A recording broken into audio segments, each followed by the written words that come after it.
নমস্কার বন্ধুরা, আমি স্বপ্না উপাধ্যায়। আমার চ্যানেল রান্না রেসিপি অ্যান্ড আওয়ার লাইফস্টাইলের পক্ষ থেকে সবাইকে স্বাগত।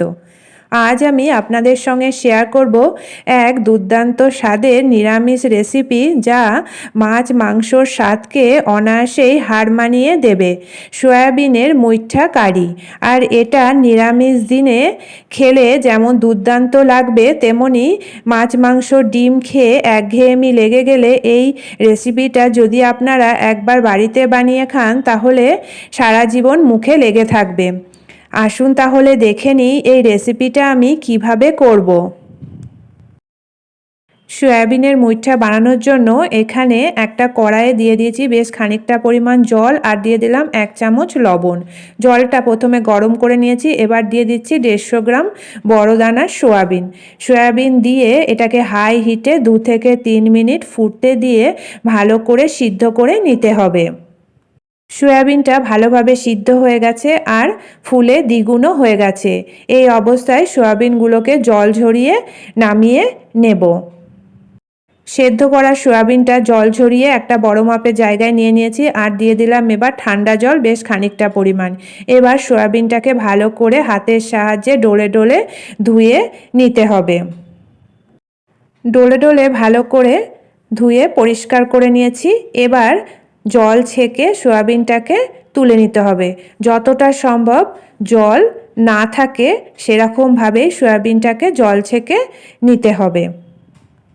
সমস্ত সয়াবিনটা একদম জল ছেঁকে তুলে নিয়েছি, আর দেখতে পাচ্ছেন এর মধ্যে কোনো জল নেই। এবার জল ঝরানো সয়াবিনগুলোকে অল্প অল্প করে একদম মিহি পেস্ট করে নিতে হবে। এবার আলুগুলোকে সেদ্ধ করার জন্য কড়াইয়ে জল দিয়ে দিয়েছি। জলটা হাই হিটে ফুটে উঠেছে।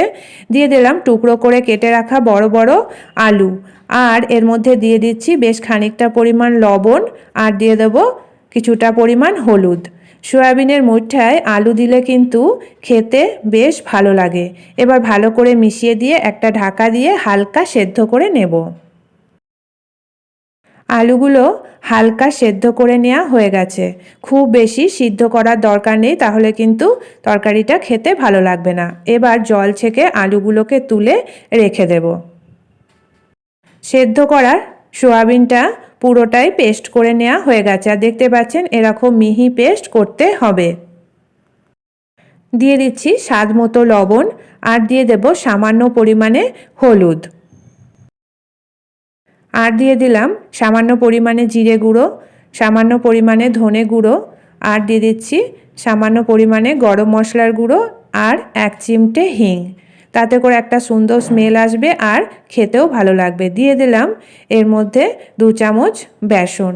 দিয়ে সব উপকরণ ভালো করে মেখে নেব।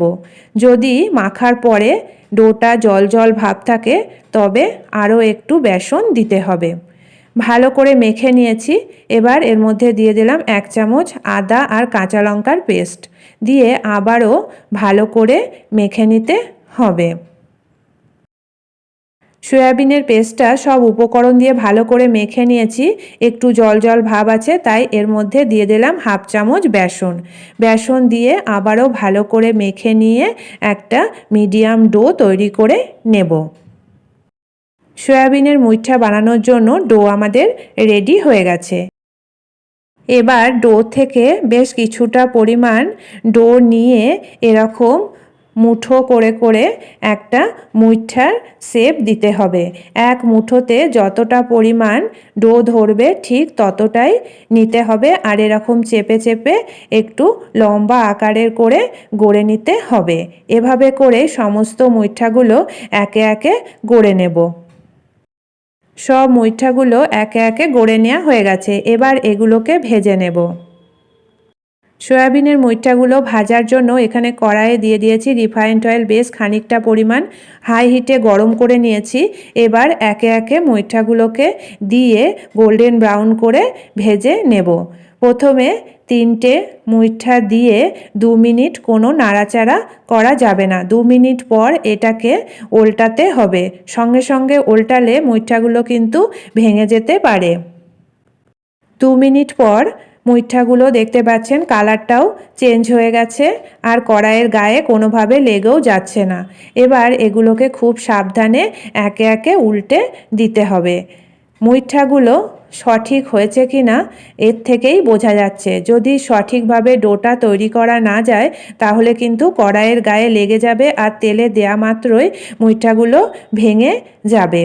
এভাবে করে মাঝে মাঝে নেড়ে চেড়ে সমস্ত দিকটা উল্টে পাল্টে গোল্ডেন ব্রাউন করে ভেজে নিতে হবে।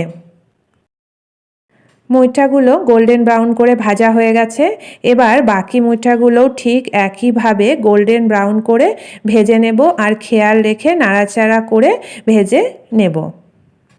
সমস্ত মুইঠাগুলোই গোল্ডেন ব্রাউন করে ভেজে নেওয়া হয়ে গেছে, একটাও কিন্তু ভেঙে যায়নি। আর দেখতেই পাচ্ছেন কতটা খাস্তা হয়েছে মুইঠাগুলো। এরকম যদি খাস্তা না হয় তাহলে কিন্তু খেতেও ভালো লাগবে না, ভিতর থেকে ভালোভাবে ভাজাও হবে না আর একটা কাঁচা গন্ধও থেকে যাবে।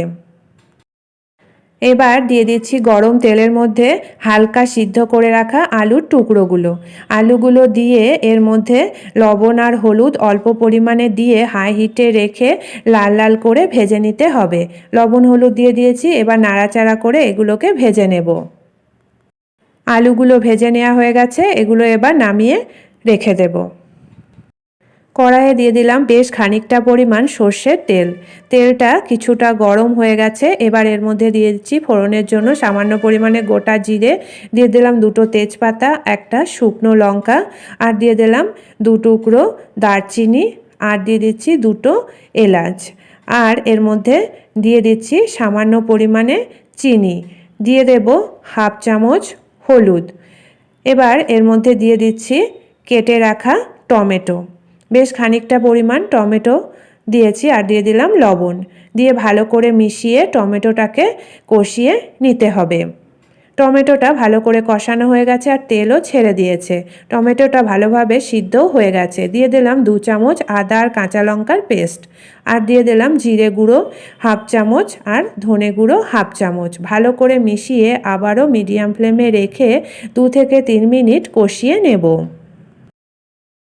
মশলাটা কষিয়ে নিয়েছি, শুকনো শুকনো হয়ে গেছে। এবার সামান্য পরিমাণে জল দিয়ে দিলাম যাতে করে মশলাটা পুড়ে না যায়। এবার এর মধ্যে দিয়ে দিলাম ভেজে রাখা আলুগুলোকেও কষিয়ে নেব মশলার সাথে।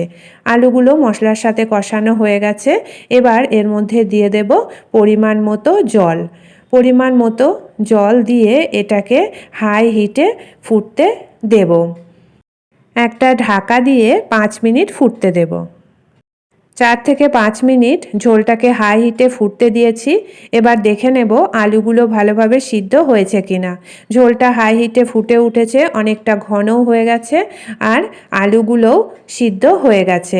এবার এর মধ্যে দিয়ে দিচ্ছি গরম মশলার গুঁড়ো হাফ চামচ, আর এর মধ্যে দিয়ে দিচ্ছি 1 চামচ ঘি। গরম মশলা দিয়ে ভালো করে মিশিয়ে দিয়ে এটাকে 2 মিনিট রান্না করে নেব। এবার এর মধ্যে দিয়ে দিচ্ছি ভেজে রাখা মুইঠাগুলো একে একে দিয়ে এটাকে হাই হিটে ফুটতে দেব। মুইঠাগুলো যদি সঠিকভাবে বানানো যায় তাহলে হাই হিটে ফুটলেও কিন্তু কোনোভাবে ভেঙে বা গলে যাবে না। সব মুইঠাগুলোকে দিয়ে ঝোলের সঙ্গে মিশিয়ে দিয়ে হাই হিটে ফুটতে দিতে হবে যাতে করে মুইঠার ভেতরে তেল ঝাল মশলা ভালোভাবে ঢোকে আর খেতেও হবে দুর্দান্ত। তৈরি হয়ে গেল দুর্দান্ত স্বাদের রেসিপি সয়াবিনের মুইঠা কারি। এখন একটু ঝোল আছে, তবে এটা ঠান্ডা হলে সয়াবিনের মুইঠাগুলো এই ঝোলটা টেনে নেবে আর তখন একদম ঘন হয়ে যাবে। এবার এটাকে নামিয়ে নেব। সয়াবিনের মুইঠাগুলো ঝোলের মধ্যে হাই হিটে ফোটার পরেও কিন্তু কোনোভাবেই ভেঙে যায়নি। আর এই রেসিপিটা দেখতে যেমন কালারফুল হয়েছে, খেতেও হয়েছে অসাধারণ। নিরামিষ দিনে কিংবা অন্য কোনো দিনে এই রেসিপিটা যদি আপনারা বাড়িতে একবার বানিয়ে খান, আশা করি সকলের খুবই ভালো লাগবে আর বারবার খেতেও চাইবে। দুপুরে কিংবা রাতের খাবারের সাথে যদি এই রেসিপিটা থাকে তাহলে সেদিনের খাবারটা কিন্তু জমে যাবে। রেসিপিটা যদি আপনাদের ভালো লেগে থাকে তাহলে লাইক শেয়ার কমেন্ট করবেন, আর আমার চ্যানেলকে এখনও যারা সাবস্ক্রাইব করেননি প্লিজ সাবস্ক্রাইব করে নেবেন, আর আমার ফেসবুক পেজটি প্লিজ ফলো করে নেবেন। আজকের মতো এটুকুই, আবার দেখা হবে আগামী নতুন পর্বে। ভালো থাকবেন, সুস্থ থাকবেন, ধন্যবাদ।